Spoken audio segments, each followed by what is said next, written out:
Okay, hi. I should have done these when I was doing the other screencast on problems, so I'm just going to run through these quickly. And a thing called the principal agency problem agency was introduced. So a thing, it's not good language, not academic type language, and they didn't really explain it here in this sentence. This was their explanation of agency theory, and I don't really get it, so it could be explained better.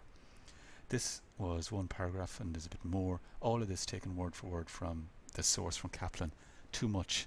And also, it's very detailed on something that you don't really need to get into that much, do you? You could say here Kaplan discussed how, and summarize that in, 2 sentences, perhaps.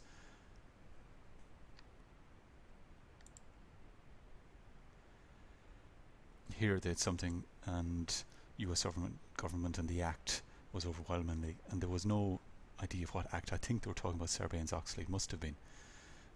So, be specific, and then no citations here at all. And there's a quote here, but no citation for where that came from.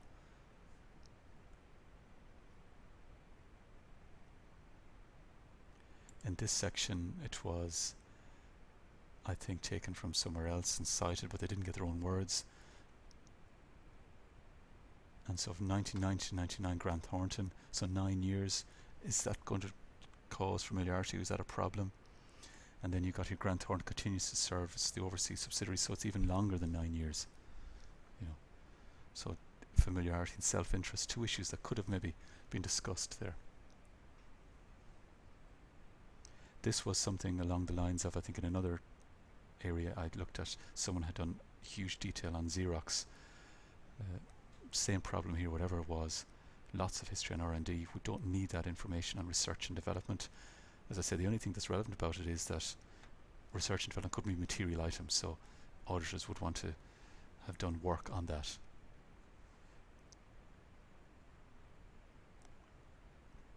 This was cited incorrectly. It should have been Beasley 2006, and they needed more of their own comments.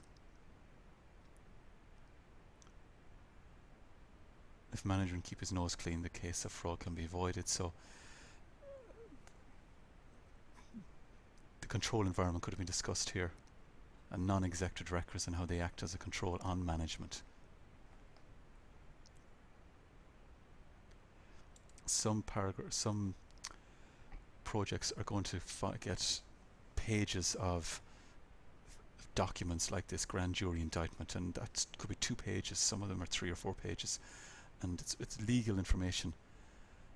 You don't need that. You just need to put that in an appendix for a start. Take it out of the main document, put that something like that in the appendix, and then paraphrase it and say maybe the grand jury, and then listed in appendix 1 found 2 main things, which were manipulation of the accounts and making false public statements. You don't need to write the whole thing, the whole 3 pages, or to show the whole thing. This one, there was 6 or 7 bullet points, but no real proper citation. This is pretty poor, and no words.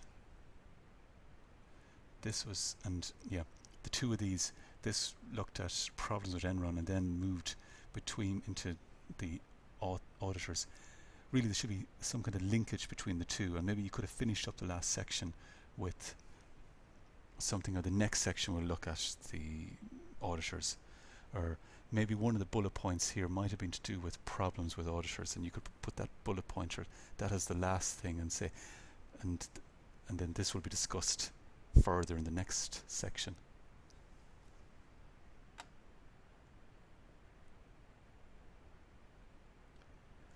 This problem, there was a citation but 2 pages on, so in other words they'd taken 3 pages from a source document. So 1 big paragraph is too much, nearly. You will need to take information from sources, but you try and avoid taking You know, large chunks, huge paragraphs. Smaller paragraphs is okay, but not too much of that. If you break it up with your own words, it'll be okay. So that was a problem here. I think I'll give an example here of how to respond. So we talk about risk estimates and grey areas where there's judgment, subjectivity involved, and this may have been one of these areas, and they could have commented on this, how this subjectiveness and estimates made this an inherently risky part of the financial statements. Auditors should have done more work. They must have been looking at what was wrong with the financial statements, and they just briefly mentioned mark to market and use of SPEs. They needed to talk about them in more detail. What's wrong with financial statements is a big part of the project.